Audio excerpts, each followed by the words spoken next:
ದಾಂಡೇಲಿಯ ಗಾಂಧಿನಗರದ ಶ್ರೀ ಆದಿಶಕ್ತಿ ದುರ್ಗಾದೇವಿ ದೇವಸ್ಥಾನದಲ್ಲಿ ಜಾತ್ರಾ ಸಂಭ್ರಮ. ದಾಂಡೇಲಿಯ ಗಾಂಧಿನಗರದ ಶ್ರೀ ಆದಿಶಕ್ತಿ ದುರ್ಗಾದೇವಿ ದೇವಸ್ಥಾನದಲ್ಲಿ ಇಂದು ಭಾನುವಾರ ಬೆಳಗಿನಿಂದಲೇ ವಿಶೇಷ ಪೂಜಾರಾಧನೆಗಳೊಂದಿಗೆ ಜಾತ್ರಾ ಮಹೋತ್ಸವ ಜರುಗಿತು. ವೇದಮೂರ್ತಿ ಅಜ್ಜಯ್ಯ ಹಿರೇಮಠ ಅವರ ನೇತೃತ್ವದಲ್ಲಿ ಶ್ರೀ ಆದಿಶಕ್ತಿ ದುರ್ಗಾದೇವಿಯ ಪೂಜಾ ಕಾರ್ಯಕ್ರಮಗಳು ಶ್ರದ್ಧಾ ಭಕ್ತಿಯಿಂದ ಜರುಗಿತು.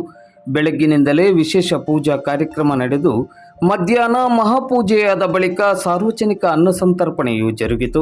ಸಾರ್ವಜನಿಕ ಅನ್ನ ಸಂತರ್ಪಣೆಯು ಇಂದು ಭಾನುವಾರ ಮಧ್ಯಾಹ್ನ 2:30 ಗಂಟೆಯ ನಂತರವೂ ಮುಂದುವರೆದಿತ್ತು. ಜಾತ್ರೋತ್ಸವ ಕಾರ್ಯಕ್ರಮದಲ್ಲಿ ಹೆಚ್ಚಿನ ಸಂಖ್ಯೆಯಲ್ಲಿ ಭಕ್ತಾಭಿಮಾನಿಗಳು ಭಾಗವಹಿಸಿದ್ದರು. ಶ್ರೀ ಆದಿಶಕ್ತಿ ದುರ್ಗಾದೇವಿ ದೇವಸ್ಥಾನ ಅಭಿವೃದ್ಧಿ ಕಮಿಟಿಯ ಪದಾಧಿಕಾರಿಗಳು, ಸದಸ್ಯರು, ಸ್ಥಳೀಯ ಭಕ್ತಾಭಿಮಾನಿಗಳು ಜಾತ್ರೋತ್ಸವದ ಯಶಸ್ಸಿಗಾಗಿ ಶ್ರಮಿಸಿದ್ದರು.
ಮಂಜುಳಾಬಾಯಿ ಅವರು ಮತ್ತೆ ಆರಾಮಲ್ಲ?